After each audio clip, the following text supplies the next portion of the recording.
이 사소한 습관들이 내 수명을 단축하고 만성질환을 유발하는 아주 해로운 행위일 수 있어요. 특히 점심시간이 되기도 전에 확 지쳐버리거나 요즘 들어 너 너무 피곤해 보인다 이런 말을 많이 듣고 있다. 그렇다면 아침 기상 직후의 습관을 살펴보시기 바랍니다. 제가 지금부터 내 수명 갉아먹는 최악의 아침 습관 5가지 소개해 드릴게요. 첫 번째, 물 안 마시는 습관입니다. 누구나 아침에 일어나면 물 1컵 정도는 한 모금씩 천천히 마셔주시는 것으로 하루를 시작하셔야 됩니다. 강조해드리고 있어요. 우리 사람은 자고 있는 사이에 약 500ml의 수분이 손실된다고 하죠. 밤새 호흡, 땀, 체액 배출로 뺏긴 이 수분이 500ml면 작은 생수병 한 통 정도라는 얘기입니다. 우리 몸에 수분 부족하게 되면 혈액이 끈적해져서 혈액순환이 잘 안 돼요. 특히 잠자는 동안에는 수분 섭취를 안 하잖아요. 그렇기 때문에 몸에 수분이 부족해져서 더더욱 혈액순환이 잘 되지 않습니다. 아침에 찬물과 미지근한 물 그리고 뜨거운 물 중에서 어떤 것 드셔야 되냐, 체온과 비슷한 물 드세요 라고 대답을 합니다. 그냥 약간 시원한 물에서 약간 따뜻한 정도의 물, 그러니까 20도에서 40도 사이의 물이면 오케이. 찬물 마시잖아요. 그럼 따뜻한 물 마실 때보다 칼로리 소모가 더 많다 이런 보고가 있어서 한때 잠자고 딱 눈 뜨면 찬물 마시는 것이 다이어트에 도움이 된다는 의견이 참 많았습니다. 하지만 소화불량이 있어, 소화력이 약하고 또 자율신경의 균형이 깨져 있는 분이라면 기상 직후에 마시는 한 잔의 찬물이 소화 더 어렵게 하고 교감신경을 오히려 활성화해서 혈압과 심장에 좋지 않은 영향을 끼칠 수 있습니다. 하지만 건강한 분들에게는 찬물이 건강을 상하게 할 정도로 큰 문제를 일으키진 않아요. 기상 직후에 물을 따뜻하게 마셔야 될 장점이라고 한다면 순간적으로 혈관이 이완돼서 혈류를 개선된다는 것을 꼽을 수 있습니다. 이 역시도 물 마실 때 잠깐뿐이기 때문에 이게 큰 장점이다 보기는 어렵습니다. 기상 직후에는 뜨거운 물도 자극될 수 있어요. 체온과 비슷한 20도에서 40도의 미온수를 마시는 게 온도 자극을 주지 않는다는 점에서 합리적인 선택일 수 있겠습니다. 따뜻한 물이든 찬물이든 미지근한 물이든 이렇게 드시면 안 됩니다 하는 거 어떻게? 물을 벌컥벌컥 들이키듯이 드시는 겁니다. 운동 마치고 찬물을 벌컥벌컥 들이키잖아요. 그럼 일시적인 체온 저하 그리고 혈관 수축으로 면역력이 떨어질 수 있어서 오히려 체력에 마이너스가 될 수 있습니다. 둘째, 기상 직후 흡연입니다. 흡연자 중에서는 아침에 일어나자마자 담배 한 대 피우시는 분들 많으시죠.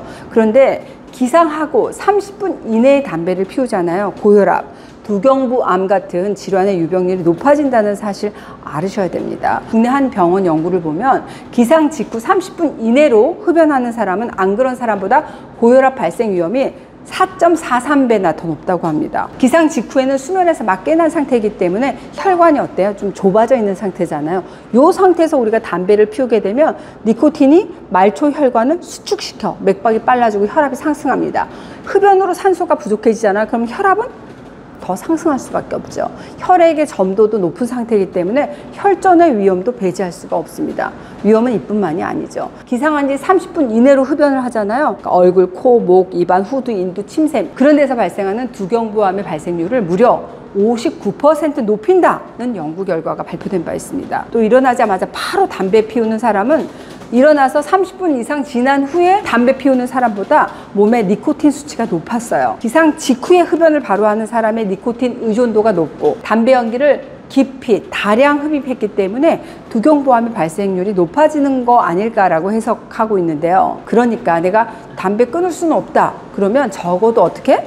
일어나서 30분이나 1시간 지난 이후에 흡연을 시작하는 것이 두경부암의 발생률을 높이지 않는 방법이라고 할 수 있습니다. 두경부암은 조기에 진단이 되잖아요. 그럼 90% 이상의 완치율을 보이긴 하지만 그렇지 않잖아요. 5년 생존율이 50% 이하로 떨어지기 때문에 주의가 필요합니다. 최근에 별다른 이유 없이 내 목소리가 변했다, 침이나 음식 삼키다가 자주 흘리거나 사례가 걸린다, 호흡이 거칠어진다, 목에 이물감이 이유 없이 느껴진다면 두경부암에 대한 검사해 보시는 것도 좋습니다. 초기에 발견하는 게 중요하겠죠. 셋째, 단 음식을 아침으로 드시는 겁니다. 가장 대표적인 거 시리얼, 빵 같은 음식에 단 커피, 과일 주스 이런 걸 들 수 있어요. 과당 설탕이 혈당을 급격히 올리고 인슐린 저항성을 높여서 인슐린을 분비하는 췌장뿐만 아니라 포도당을 처리하는 우리 간에도 부담을 주게 되는데, 특히 제가 누누이 강조하는 혈당 스파이크가 이게 반복이 되잖아요. 그럼 당뇨 전 단계, 혹은 당뇨가 너무 쉽게 올 수 있어요.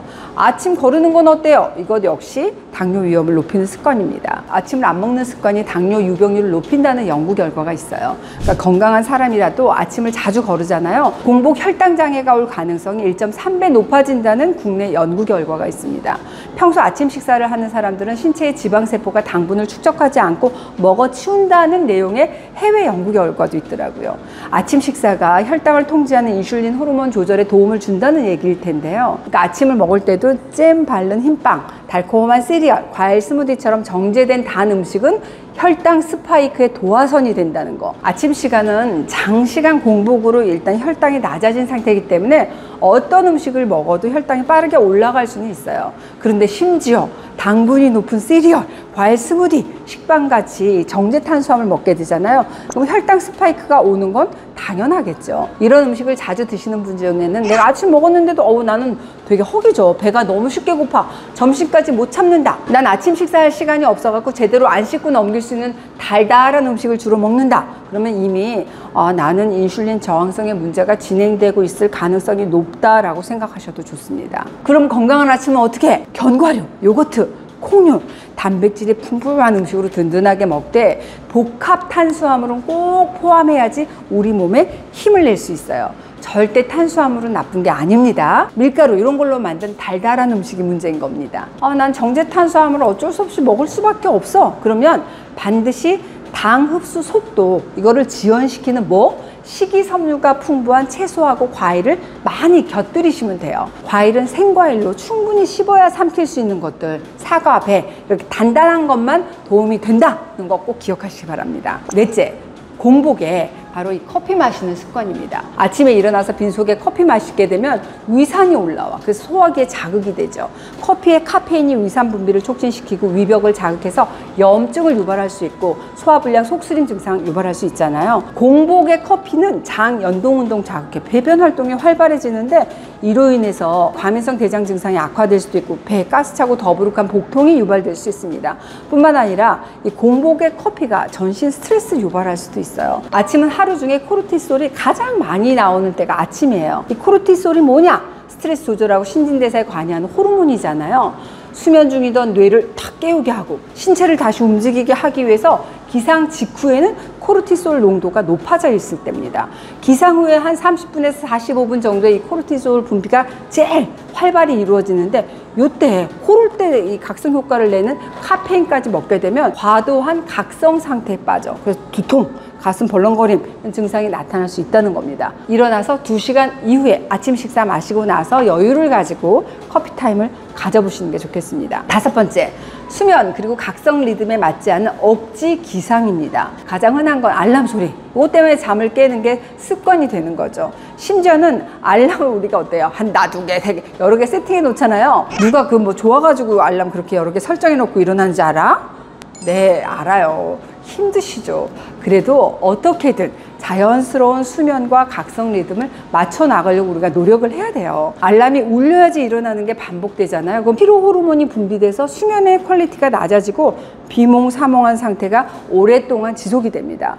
우리는 누구나 잠에서 깨면 한동안은 좀 비몽사몽한 상태에 겪잖아요. 깨긴 깼지만 아직도 잠을 자려는 그런 관성이 남아서 이 가수면 상태가 지속이 되는데 이런 상태를 수면 관성이다 라고 얘기를 합니다. 어떤 사람은 이 수면 관성이 1분 내로 딱 끝나기도 하고 어떤 사람은 2시간까지 지속되는 경우도 있어요. 그런데 반복되는 알람은 수면 관성이 길어지게 만드는 장애 요인이 됩니다. 내가 잠에서 깰 때는 뇌가 코르티솔, 도파민과 같은 각성 호르몬을 분비해서 몸을 깨우는잖아요. 일어나서 곧장 알람 딱 끄고 다시 눕잖아요. 그럼 졸음을 유발하는 아데노신 호르몬이 분비됩니다. 짧은 순간에 호르몬이 급변하는 거죠. 알람이 계속 반복이 되면 이 과정도 반복이 되면서 잠을 깨기가 점점 어렵고 얕은 잠만 자게 되면서 이게 누적이 되면 만성 피로로 이어질 수 있다는 겁니다. 그럼 자연스러운 리듬 어떻게 만드나? 가급적 정해진 시간에 자고 정해진 시간에 일어나는 습관을 들이는 게 좋고 알람 설정하더라도 크게 울리도록 강하고 짧게 한 번만 설정해 놓는 게 좋습니다. 아침 햇볕 보약입니다. 잠에서 깬 지 1시간 이내에 밥을 먹는 게 도움이 될 수 있습니다. 아침에 눈 뜨자마자 피로 적금 들지 마시고 알람 습관부터 바꿔보세요. 제가 오늘은 수면 단축하는 아침 습관에서 알려드렸습니다.